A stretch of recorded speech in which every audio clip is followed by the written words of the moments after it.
बिस्मिल्लाहिर्रहमानिर्रहीम अस्सलामु अलैकुम वरहमतुल्लाहि वबरकातुहू। Dear students, this is Syed Mudassir और आज के इस वीडियो लेक्चर में हम सॉल्व करेंगे अपनी एक्सरसाइज नंबर 6.2 के क्वेश्चन नंबर 7, 8, 9 एंड 10 को। ठीक है जी, ये हमारे एक तरह के ही सवाल हैं, मतलब छोटे छोटे सवाल हैं, तो मैंने सोचा इनको एक वीडियो लेक्चर में कवर कर लिया जाए।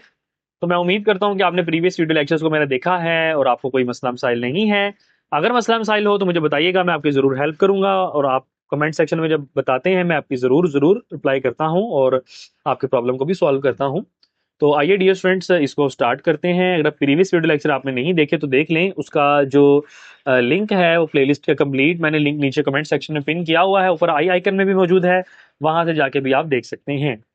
तो आइए डियर स्टूडेंट्स, इसको स्टार्ट करते हैं। तो लेक्चर को स्टार्ट करने से पहले अगर अभी तक आपने मेरे चैनल को सब्सक्राइब नहीं किया है तो लाजमी सब्सक्राइब कर लें, ताकि हर आने वाली वीडियोस की अपडेट्स आपको मिलती रहें। वीडियो पसंद आएगी तो उसको लाजमी लाइक कीजिएगा, कमेंट करके अपनी कीमती राय का लाजमी इजहार कीजिएगा, मैंने कैसा पढ़ाया और आपको कैसा समझ आया। तो डियर स्टूडेंट्स, हम स्टार्ट करेंगे क्वेश्चन नंबर 7 से। आपको एक सीक्वेंस दिया जा रहा है 2x x प्लस 8। बहुत इंपॉर्टेंट क्वेश्चन है जी आपका शॉर्ट क्वेश्चन के लिहाज से। और 3x plus 1 are in AP. ठीक है जी, एक अरिथमेटिक प्रोग्रेशन है, आपने फाइंड करना है एक्स की वैल्यू। Find x. ओके बच्चों, मैं बारहा आपको ये चीज बता चुका हूं कि अगर कोई वैल्यू एपी में है 2468, इसका मुझे इस सीक्वेंस का कैसे पता लगेगा कि ये अरिथमेटिक प्रोग्रेशन है। अगर इन दोनों वैल्यूज का कॉमन डिफरेंस सेम आएगा तो इसका मतलब ये एपी में है। कॉमन डिफरेंस क्या होता है, आप सेकंड में से फर्स्ट को माइनस कर दें, 4 माइनस 2 2 आ रहा है, 6 माइनस 4 2, देखें सबका कॉमन डिफरेंस सेम आ रहा है।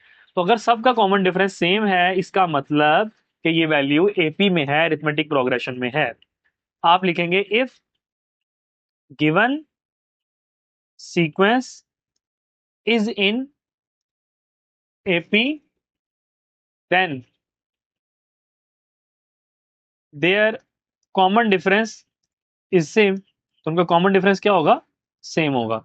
तो कॉमन डिफरेंस कैसे निकालते हैं, सेकंड में से फर्स्ट को माइनस करें, यानी x प्लस 8 में से माइनस कर दें आप 2x को, तो वो किसके बराबर होगा, इसके बराबर होगा। यानी देखिए मैंने बताया ना, इसको इसमें से माइनस करें या इसको इसमें से माइनस करें, दोनों का आंसर सेम आएगा ना, तो मैं बराबर रख सकता हूं ना कि 3x प्लस 1 में से माइनस करूंगा x और साथ आ जाएगा -8। ठीक है, क्योंकि माइनस है तो सबके साइन चेंज हो जाएंगे। तो डियर स्टूडेंट्स, आप x को x में ऐड कर लें, x minus 2x will be equals to minus x plus 8 equals to 3x minus x will be equals to 2x, 1 minus 8 minus 7। तो बच्चों इसको उठा के इधर ले आए या उसको उठा के इधर ले जाए, बात एक ही है। 8 एज इट इज, 7 इधर आके प्लस हो जाएगा, 2x as it is, x यहाँ पे आके प्लस हो जाएगा। तो डियर स्टूडेंट्स, ये बन जाएगा 15 is equals to 3x, 3 multiply में है, इधर आके डिवाइड हो जाएगा। तो x इज इक्वल टू 3 5 जार 15। तो डियर स्टूडेंट्स, x का आंसर आ गया है 5, मतलब x की उसने वैल्यू कही थी और हमने बेटा x की वैल्यू निकाल ली है। तो ये हमारा क्वेश्चन नंबर 7 था। तो आइए डियर स्टूडेंट्स, हम क्वेश्चन नंबर 8 को सॉल्व करते हैं। क्वेश्चन नंबर 8 में कह रहा है which term of the AP 3 8 13 so is 123। कह रहा है 123 उसकी कितनीवीं रकम है। देखें इस तरह, ये पहली रकम है ना, पहली दूसरी तीसरी, तो वो पूछ ही रहा है कि 123 इसकी कितनी रकम है, ये बस आपने उसमें बताना है। तो सबसे पहले डियर स्टूडेंट, इसमें से a1 निकाल लें। a1 पहली रकम कितनी है, 3। d कितना है, कॉमन डिफरेंस निकाल लें, सेकंड में से फर्स्ट को माइनस करें, 8 माइनस 3 वो आ जाएगा 5। और लेट कर लें कि जो an है वो कितनी है, 123। हमने इसमें से n निकालना है कि ये कितने नंबर पे जाके आएगी, आइए निकाल लेते हैं। तो एपी का फॉर्मूला क्या है, A N is equal to A one plus N minus one into D.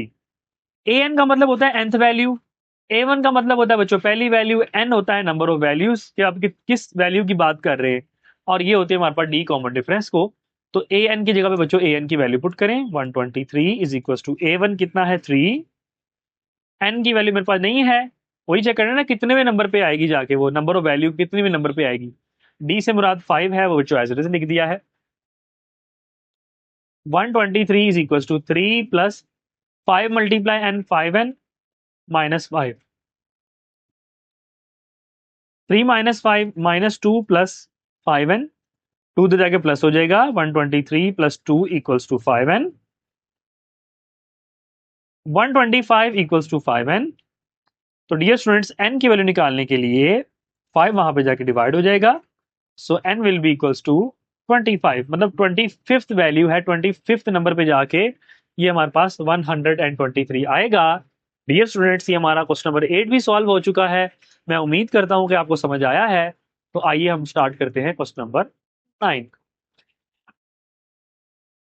Question number 9 में आपसे कहा जा रहा है which term of the AP 30 29.5 30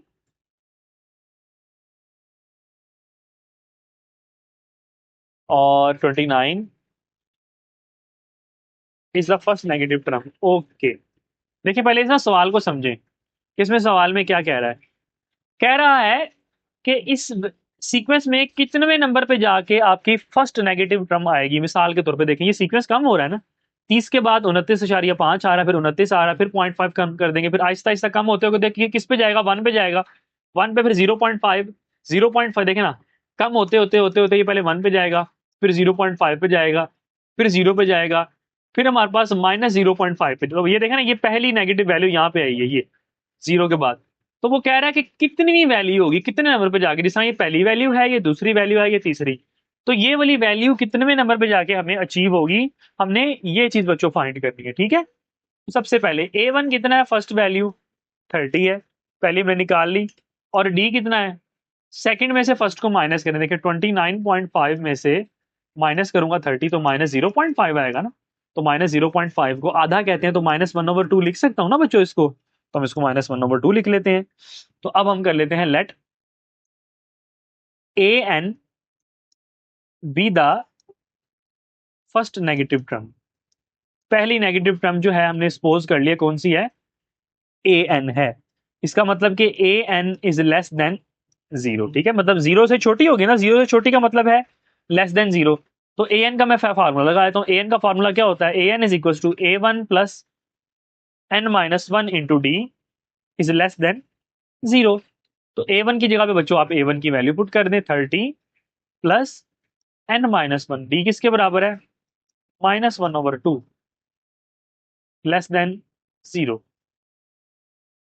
okay, सो यहाँ पे इसका एल्सियम ले लें, बल्कि आप इसको मल्टीप्लाई ही करवा लें, करवाना है तो 30 प्लस 0.5 कह लें, n-1 -0.5 लेस देन 0। तो 30 प्लस 0.5 मल्टीप्लाई होगा n के साथ, तो ये हमारे पास क्या बन जाएगा 0.5n। या इसको आप 1/2 के साथ भी सॉल्व कर लें, ये आपकी मर्जी ही है। बल्कि मैं आपको ना एक काम करके दिखाता हूँ, यहाँ पे ऐसा करें, इसको थोड़ा आसान कर लेते हैं। 30 प्लस में के माइनस हो जाएगा, n-1 इंटू -1/2 लेस देन -30। ठीक है, 2 डिवाइड में के मल्टीप्लाई हो जाएगा, n-1 into -1 less than 30 multiply 2 -60। Okay, उसके बाद जी -1 मल्टीप्लाई हो रहा है, बन जाएगा -n minus minus plus less than -60। 1 plus में है उधर जाके माइनस हो जाएगा, -n less than -60 -1 -n less than -61, minus minus से कट जाएगा। तो मैं क्या इसको कह सकता हूं कि n लेस देन 61 है ना। तो अब जब माइनस काटेंगे तो ये बनेगा n इज ग्रेटर देन 61। ये सूल होता है इनइक्वालिटीज का, जब माइनस माइनस से कट जाता है तो हम साइन को चेंज कर देते हैं। तो 61 से बड़ी वैल्यू, मतलब 61 से बड़ी वैल्यू कौन सी होगी, 61 के बाद कौन सी आती है 62। तो इसका मतलब 62th टर्म जो होगी वो इसकी फर्स्ट नेगेटिव वैल्यू होगी। ठीक है जी, ये 62 आपका आंसर आ गया है। मैं उम्मीद करता हूं कि डियर स्टूडेंट्स आपको समझ आ गया है। तो आइए डियर स्टूडेंट्स हम इसका क्वेश्चन नंबर 10 सॉल्व करते हैं।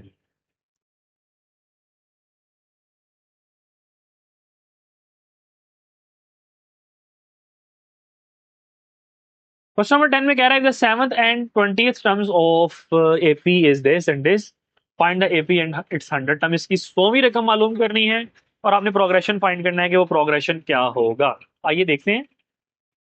7th टर्म दी जा रही है, A7 है 37, A21 है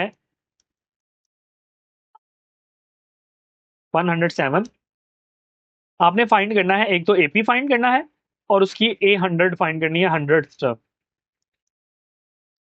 हाय डियर स्टूडेंट्स, इसको स्टार्ट करते हैं। तो इसको स्टार्ट करने से पहले अगर अभी तक आपने मेरे चैनल को सब्सक्राइब नहीं किया है तो लाजमी सब्सक्राइब कर लें, ताकि हर आने वाली वीडियोस की अपडेट्स आपको मिलती रहें, आप उनको देखते रहें। वीडियो अगर आपको पसंद आएगी तो उसको लाजमी लाइक कीजिएगा, कमेंट करके अपनी कीमती राय का लाजमी इजहार कीजिएगा, मैंने कैसा पढ़ाया और आपको कैसा समझ आया।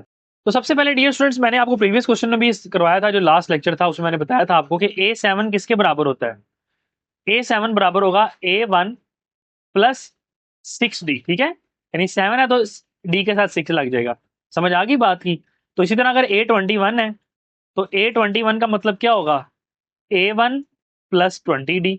सबसे पहले तो इसमें से मैं A1 फाइंड करता हूँ ना, कि A1 या D जो भी हमने फाइंड करना, पहले हम ये फाइंड करेंगे, उसके बाद फिर हम सीक्वेंस बता सकते हैं कौन सा, और A100 भी इसी तरीके से फाइंड कर लेंगे। तो इस तरह बनेगा A1 plus 6D is equal to, ये A7 कितना है बच्चों, मैंने तरतीब से लिख लिया 37, ठीक है। और उसके बाद A1 plus 20D equals to A21 कितना है, वो है 107। तो डियर स्टूडेंट्स, इसको हम इक्वेशन नंबर 1 कह लेते हैं, इसको इक्वेशन नंबर 2 कह लेते हैं। तो मैं सब्ट्रैक्ट कर देता हूँ, सब्ट्रैक्टिंग, जिससे हमने प्रीवियस क्वेश्चन में किया था ना, प्रीवियस लेक्चर में, सेम टू सेम वही काम कर रहे हैं। 1 फ्रॉम 2,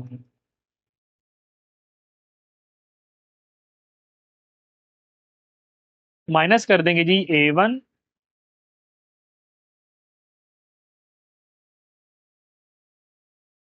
ओके जी, माइनस कर दें, साइन चेंज हो जाएंगे बच्चों। ये A1 से कट जाएगा, 20 में से आप माइनस कर देंगे 6 को, तो आंसर आपके पास आ जाएगा 14D। और 107 में से आप माइनस कर दें जी 37 को, तो आंसर इज 70। 14 डिवाइड में है, मल्टीप्लाई में है, यहाँ जाके डिवाइड हो जाएगा।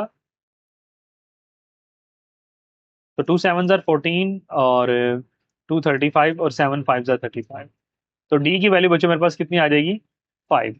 तो डी की वैल्यू तो मेरे पास आ चुकी है। अब हम इस डी को पुट करते हैं, इसमें पुट कर दें या इसमें पुट कर दें, आपका बच्चों A1 का भी आंसर आ जाएगा, ठीक है। मैं लिख देता हूं यहाँ पे, put d is equal to 5 in equation number 1। Equation number 1 ये थी ना, ये वाली, क्योंकि हमने इसको नीचे रखा था। A1 प्लस 6, डी की जगह पे बच्चों डी की वैल्यू पुट कर दें, 6 इंटू 5 इक्वल टू 37। 6 5 ज़ार 30, 37, 30 इधर आके बच्चों माइनस हो जाएगा, 37 माइनस 30, तो A1 की वैल्यू मेरे पास आ जाएगी 7।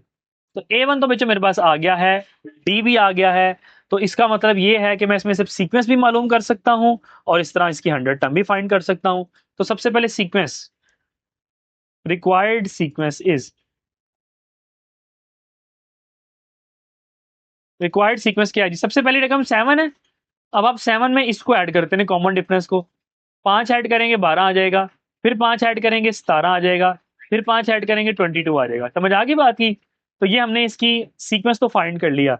अब हम फाइंड करते हैं नाउ 100 टर्म, 100 रकम मालूम करने के लिए। तो बच्चों 100 रकम मालूम करने के लिए फार्मूला क्या होगा, A100 is equal to A1 plus 99D। Very simple, जिस हमने ऊपर किया था सेम फार्मूला बच्चों हम यहीं पे यूज करेंगे। A1 कितना है मेरे पास, 7 है पहली वैल्यू, 99 एज इट इज, और D की वैल्यू मेरे पास कितनी है, वो है मेरे पास 5। तो आप इसको मल्टीप्लाई करवा लें, 7 as it is, 99 multiply 5 is equal to 495। तो A100 कितना हो जाएगा डियर स्टूडेंट्स, वो हो जाएगा 502। लो बच्चों, इसकी 100वीं रकम भी आ गई है, और उसके साथ साथ हमारे पास रिक्वायर्ड सीक्वेंस भी था, जो उसने कहा था सीक्वेंस मालूम करें, मैंने वो भी मालूम कर लिया है। मैं उम्मीद करता हूं कि आपको आज का लेक्चर भी समझ आ गया है, कोई मसला मसाइल नहीं है। अगर आपको फिर भी कोई मसला मसाइल हो, कोई परेशानी हो, आप बिला झिझक मुझसे पूछ लीजिएगा। वीडियो अगर आपको पसंद आई है तो उसको लाजमी लाइक करें, कमेंट करके अपनी कीमती राय का लाजमी इजहार करें, और मेरे चैनल को लाजमी सब्सक्राइब करें। तब तक के लिए मुझे इजाज़त दीजिए, अपना ख्याल रखिएगा। अस्सलामु अलैकुम वरहमतुल्लाहि वबरकातुहू।